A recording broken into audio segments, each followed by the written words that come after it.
All right, we're here at the nation's capital invitational. I'm David Reeder. This is Reece Whitley. You probably recognize him. We didn't do the interview standing up because he tower over me. Reece, thanks for sitting down. Yeah, of course. Glad to be here. So you're not swimming the 100 breaststroke, the 200 breaststroke, the IMs this weekend. Yeah. What's that all about? Well, I mean, I swam decently well without much rest at Nationals last week, and this week I got back to lifting and came way back up in yardage. So I think we kind of just wanted to treat this meet as kind of like a swim through, like regular weekend type meet. And Crystal wanted me to swim some off stuff. So yeah, I swam. That's the keyword. Yeah, not you. Keyword, not me. I swam 2 free and 100 fly yesterday, and I have 2 fly and 50 free today. So what do you get out of? With the point of your career you're at, you're established as one of the best breaststrokers in the country. You're going to college next year. Yeah. What do you get out of coming to a meet like this against high-level competition and racing the 2 free, the 100 fly, the 200 fly? Well, I think anytime you get to be in a close race with any fast kids, it's good. Especially when kids come to this meet, well rested and shaved, and when you've lifted, it sets you at a disadvantage, and I think that makes it interesting. Because it forces me to get up and go fast when other guys are, supposed to be a little bit better than me. So I think any racing experience is good, no matter what event. How about as far as it translates to your IMs? Yeah, I think if you have a good 2 free, or if you close well on a good 2 free, you're gonna have a good 2 IM. So I think that's kind of been the focus. With the 2 fly, that'll work for my 4 IM. Yep. So yeah, I think he's a 4 IMer now, guys. No. We'll see what Dave wants to put me in next year. But yeah, I mean, I don't mind it in short course at least. Keyword in short course. Yeah.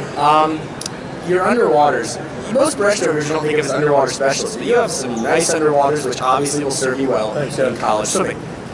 Was that something you worked for, or did it just kind of happen as a result of your size and your strength that you got good underwater? No, it definitely takes a lot of work. Okay. Ryan Hoffer's one of my really good friends. And he knows what he's doing. Yeah, he does. And Michael Thomas as well. I grew up with him and Mike Jensen, who swam at UDAC, which is 5 minutes away.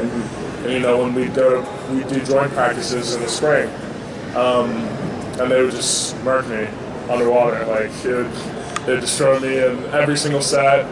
Whether it was IM, freestyle, backstroke, whatever we were doing. It was always there underwaters.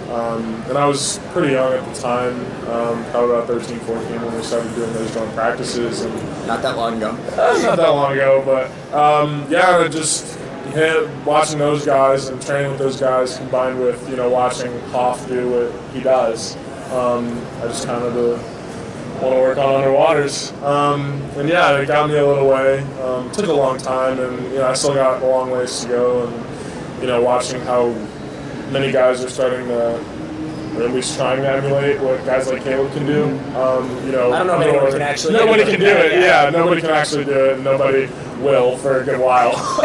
But guys are trying, and there's no reason why I shouldn't be one of those guys trying. So. Even if he's a breaststroker, he does like one dolphin kick every lap. Yeah. How do you think you are short course compared to long course at this point in your career? Because watching you swim at Nationals last week, your 100 almost looked like you didn't have enough time to take enough strokes for a short course 100, and then your 200 you took, if I'm remembering correctly, 8 strokes in prelims. No, 16 strokes in the whole race in prelims. Yeah, probably, something like that. 1, 2, and then 3 on the last lap. Yeah, I know I took 24 in the 200 in the morning, so that was pretty good. Okay. But I'd say, I think I'm a little bit more comfortable with yards right now, just because we don't have a long course pool.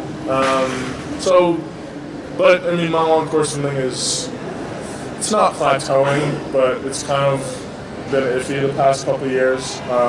But I think, next year where I'll be swimming long course throughout the whole year, and especially, right after March, up until whatever summer meet it'll be, I'll be in long course every day, twice a day. So I think, I haven't really fully sprouted in long course yet. But right now, I'd probably say my short course is a little bit better. Yeah. What's the key to the long course for you? Is it a training thing? Is it just being able to do it more, you think? Yeah. I know you haven't much in Philadelphia. Yeah, training it a lot obviously helps. And finding my stroke count, I'm somebody who's huge on repetition and counting. And I think that worked well for me last summer is when we finally got a little bit of long course time. I found a stroke count and I nailed it, and we worked with it for the 100 and the 200, and the 50 you just kind of go no matter what. And it went well. Yeah, and it went well. Had a good weekend. So I think just more time in a long course pool and more experience racing in a long course pool will only help. You had a successful year. I mean, there's no way. I know you're not all the way thrilled with where you are in the 200 long course, but as a whole, it's a great year. Yeah. What is it you're most proud of from what happened this year?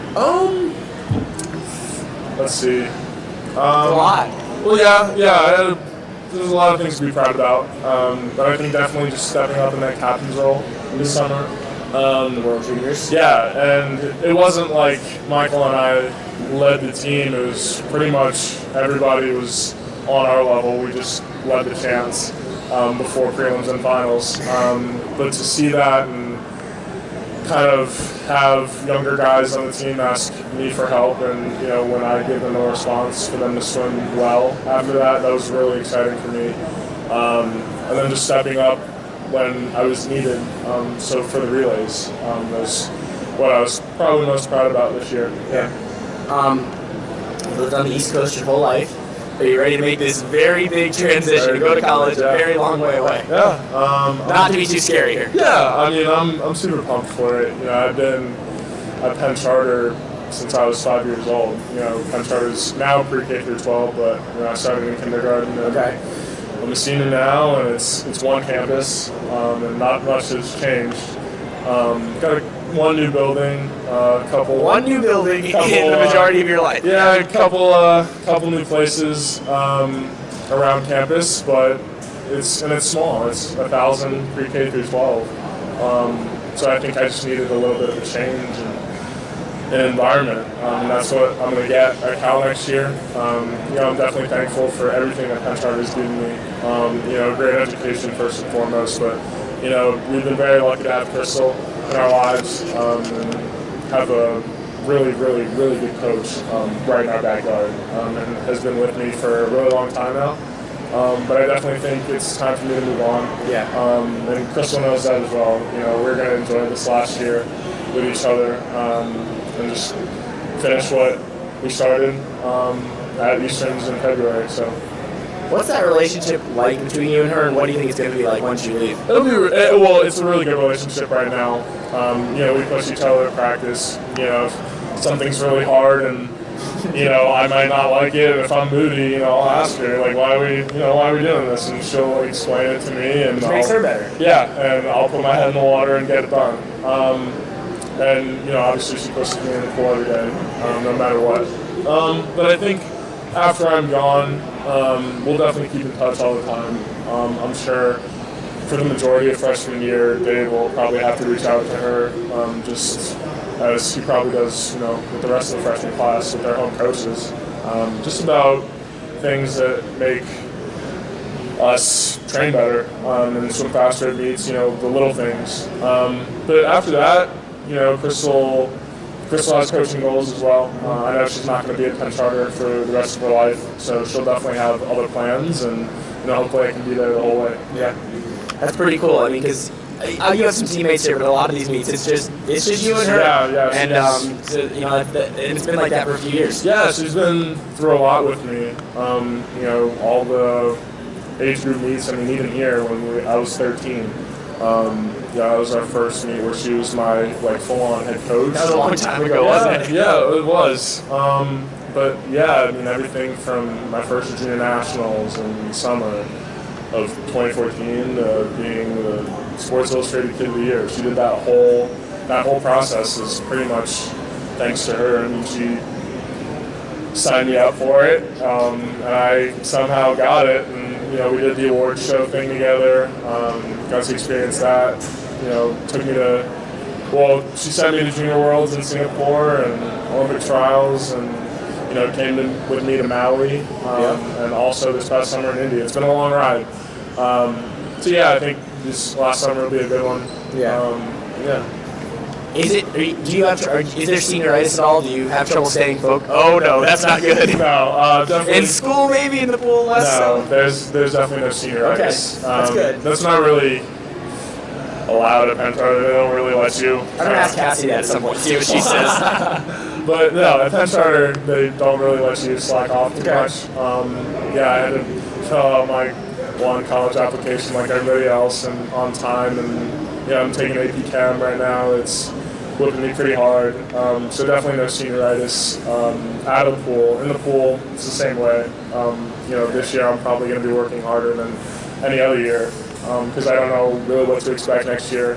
I'm probably going to be training with guys who are eons better than me at practice.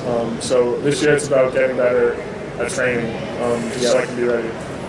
What are the goals that you can articulate for this summer? For this summer, I just want to be on a team. Doesn't matter what team. I just want to make something. Okay. Yeah, I don't want to sit on my butt this summer on the couch, watching. I don't think he'll be sitting on his butt. He'll have some movement to do, but regardless. Yeah, but you know what I mean. I do. I just don't want to be left out. I feel like I kind of have been, aside from the junior team trips, I've been a junior for too long. Mitch Dalton and I, have a great relationship, and I love being on the junior team, but it feels like I've been under 18 for 30 years now. It's time for me to step up, and hopefully I can do that this summer. It's a big summer in USA swimming. Yeah. Reece, we appreciate it. Yeah, thanks. Thanks for sitting down. It's always great to catch up. Yeah. We'll see you plenty of meets down the line again. This is Reece Whitley. You probably recognize him. I'm David Reeder. Thanks everyone for watching.